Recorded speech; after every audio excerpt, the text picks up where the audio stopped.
Сәлем достар, бүгін мен сіздермен осындай булочканың рецептімен бөлісемін. Өте жұмсақ, дәмді болып шығады.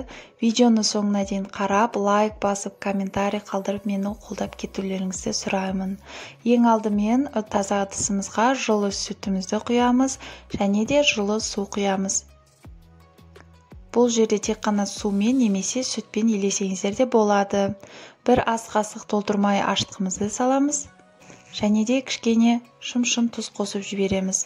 Бұл жерде араластырғаннан кейін ашытқыларыңызды тексеріп алсаңыздар болады.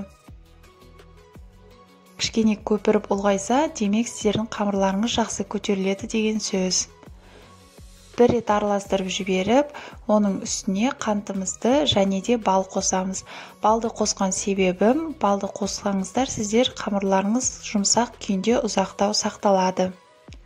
Бұны да бір араластырып жіберіп, бөлме температурасында тұрған жылы жұмыртқамызды қосамыз. Жұмыртқаны тоңазытқыштан салып қоспаңыздар. Себебі сіздерде сүттеріңіз суып қалып, қамырыңыз көтерілмей қалуы мүмкін.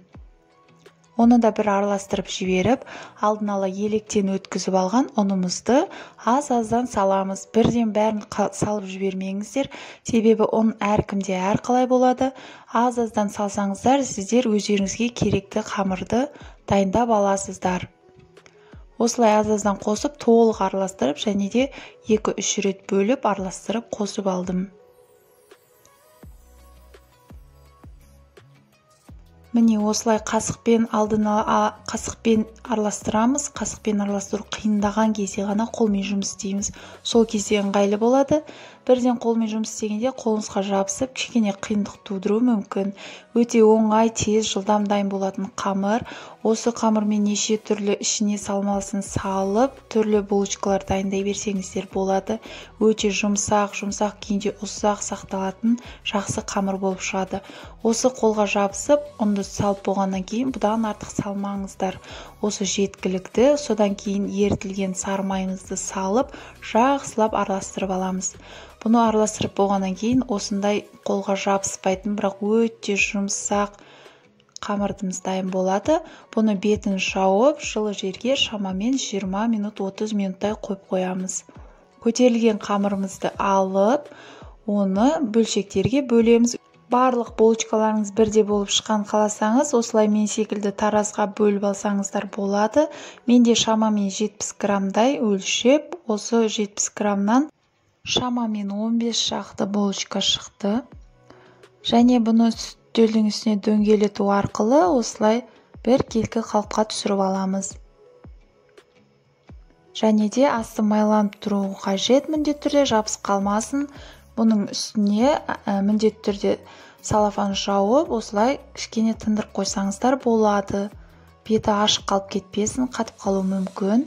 Және де мен осылай шамамен жарты шай қасықтай майды беттеріне жағып, тағы да қойып қойдым. Бұл жайылуға бізге ыңғайлы болады.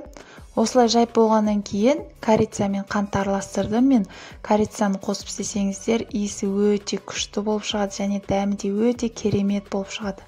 Міне видеода көріп отырғандарыңыздай осылай орап, қысып, қысылған жерінен қайта қысып, оны ортасынан осылай кесіп алсаңыздар, өткір пышақпен жүрекше шығады. Және тағы да бір рет көрсетемін, бұл жерде мен корица емес, макты пайдаландым. Кішкене қант сеуіп, макты сеуіп, тура видеодағыдай орап шықсаңыздар болады. Бірақ формасын өз қалауларыңыз бойынша жасасаңыздар болады. Осылай жасап болғаннан кейін тағы да бетін жауып, 10-15 минуттай тындырамыз. Және де бір жұмыртқаның сарысына кішкене сүтті қосып жіберіп, бетіне жағып шығамызда, алдын ала қызып тұрған 180-190 градуста пешімізге шамамен 20-25 минуттай пісіріп аламыз. Өте жылдам, тез дайын болады. Иісі бүкіл үйді алады, енді дәміне сөз жоқ. Мен өзім бұл булочкаларды карамельді булочкаларым деп атаймын.